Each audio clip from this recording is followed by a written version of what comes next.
ఇప్పుడే జీ5 app download చేయండి. చూడండి మీ ఫేవరెట్ టీవీ షోస్ ఎప్పుడైనా ఎక్కడైనా. మా పెద్ద ఏదైనా చేశారంటే అందులో న్యాయం ఉంటుంది. మీ ఆయన ఏదో తప్పు చేసుంటాడు. అవును, ఆయనకొచ్చే గవర్నమెంట్ జీతంతో కుటుంబాన్ని పోషించలేక చిన్న చిన్న లంచాలు తీసుకునేవాడు. ఆ మాత్రం దానికి సస్పెండ్ చేస్తారా? పరువు ఉండేది మీ ఫ్యామిలీకేనా, మాకుండదా?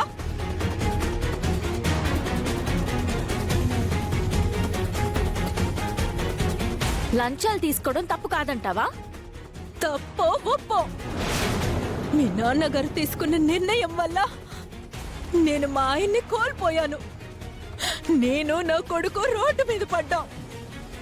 నా కలలన్నీ కలలుగానే మిగిలిపోయాయి.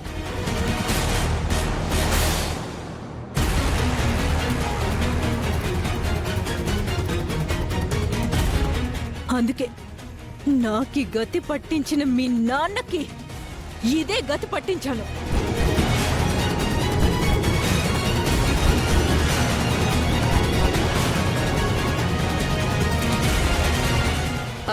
ఏం సాధించావు? నా తమ్ముడిని అరెస్ట్ చేయించి నువ్వేం సాధించావు? నాకు నా కొడుక్కి అవసరమైన డబ్బు సంపాదించాను.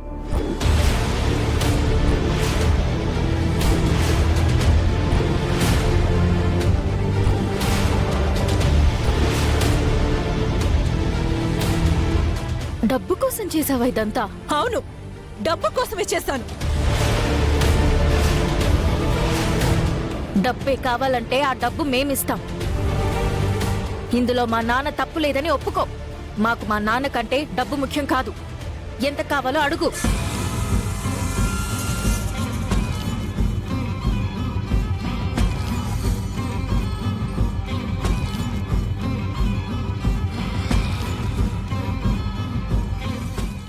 చెప్పు రాధిక, ఎంత డబ్బు కావాలి?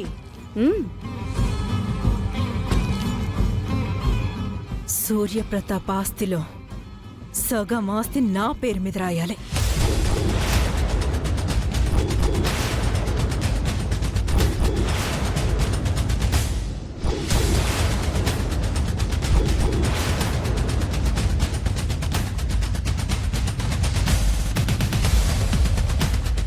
సగం ఆస్తి కావాలా? సగం ఆస్తి అంటే ఎంత ఉంటుందో నీకు తెలుసా? ఏంటి, నా తమ్ముడుకున్న 100 కోట్ల ఆస్తిలో నీకు సగం రాసివ్వాలా? మీరు ఆగండి అత్తయ్య. చూడు, నువ్వడిగిన ఆస్తి రాసిస్తాం. నువ్వు మా నాన్న మీద చేసిన ఆరోపణలన్నీ అబద్ధమని ఒప్పుకోవాలి.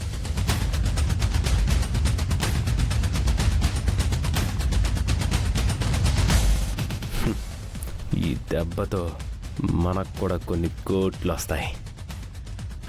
అమ్మ రూపా, ఒకసారి ఆలోచించమ్మా. ఆలోచించడానికి ఏం లేదత్తయ్యా. నువ్వు చెప్పు రాధిక. నేను అడిగినంత ఆస్తి నాకు రాసిస్తే మీరు కోరినట్టే కోర్టుకొచ్చి చెప్తాను.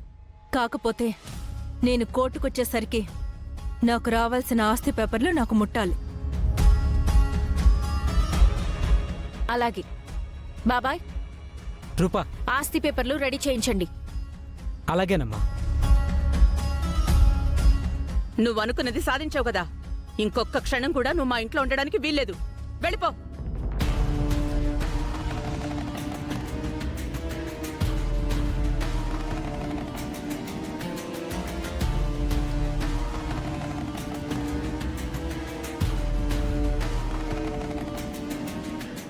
రాజు, మనం వెళ్ళి నాన్నని కలిసి వద్దాం.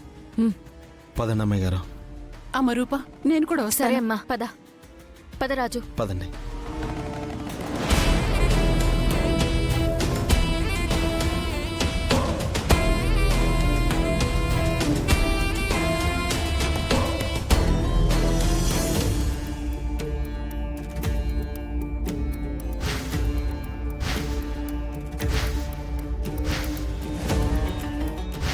సూర్యప్రతాప్ గారు నా మీద అత్యాచారం చేయబోయారు.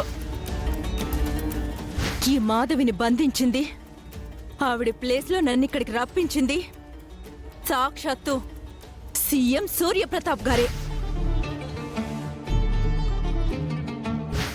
ఆయనకి పర్సనల్ సెక్రటరీగా ఎవరు నియమితులయ్యారో సీఎం గారికి తెలియకుండా ఉంటుందా?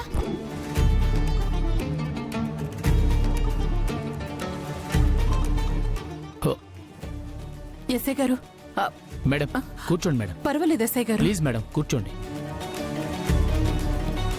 చెప్పండి మేడం. ఎస్ఐ గారు, ఆ రాధిక నిజం ఒప్పుకుంది. సూర్యకి రాధికకి ఎటువంటి సంబంధం లేదు. కేవలం డబ్బు కోసమే ఇదంతా చేశానని తనే ఒప్పుకుంది ఎస్ఐ గారు. సూర్యని విడిచిపెట్టండి ప్లీజ్.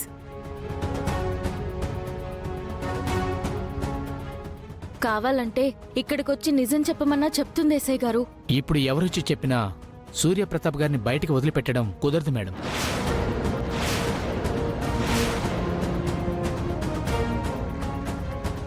ఎందుకు కుదరదు? సంఘటన జరిగిన చోట మీరు ఉన్నారు. ఆయనే స్వయంగా సీఎం పదవికి రాజీనామా చేసి మాతో వచ్చారు.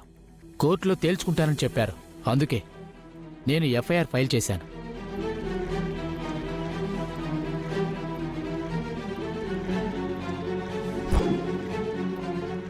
లా అండ్ ఆర్డర్ గురించి మీకు తెలియనిది కాదు. వన్స్ ఎఫ్ఐఆర్ ఫైల్ చేస్తే కోర్టుకి అటెండ్ అయి తీరాలి.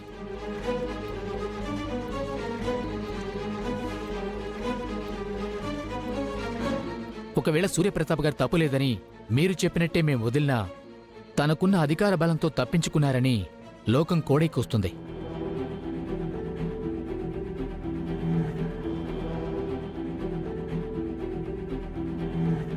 అప్పుడు ఆయన ఏ తప్పు చేయలేదని ప్రపంచాన్ని ఎలా నమ్మిస్తారు మేడం? అందుకే కోర్టులో నిజం చెప్తేనే న్యాయంగా గెలిచిన వాళ్ళమవుతాం. ఈ ప్రపంచానికి ఈజీగా తెలుస్తుంది. ఎస్ఐ గారు చెప్తుంది కూడా నిజమే. రాధికతో రేపు కోర్టులోనే నిజం చెప్పిద్దాం. ఎస్ఐ గారు, మా పెద్ద గారిని ఒకసారి కలవచ్చా? అలాగే అండి, వెళ్ళండి.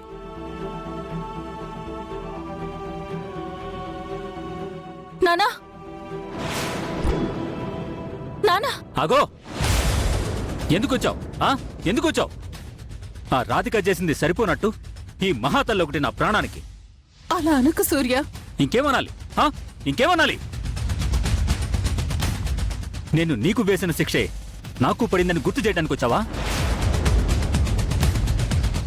లేదంటే నన్ను చూసి సంబరపడిపోవడానికి వచ్చావా? అసలు ఎందుకు వచ్చావు నువ్వు?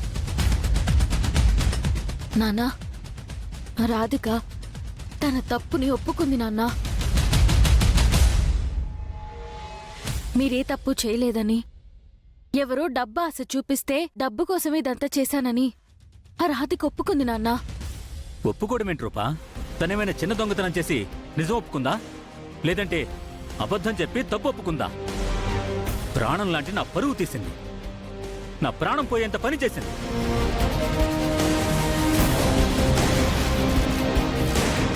నన్ను గొప్ప లీడర్ అనుకుని నాతో పనిచేయాలనుకునే నా ఎమ్మెల్యేల ముందు పరువు తీసింది.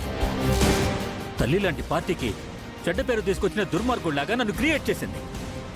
సీఎం పదవికి రాజీనామా చేసేలా చేసింది. ఇంత జరిగాక తను తప్పు ఒప్పుకుంటే ఏం లాభం?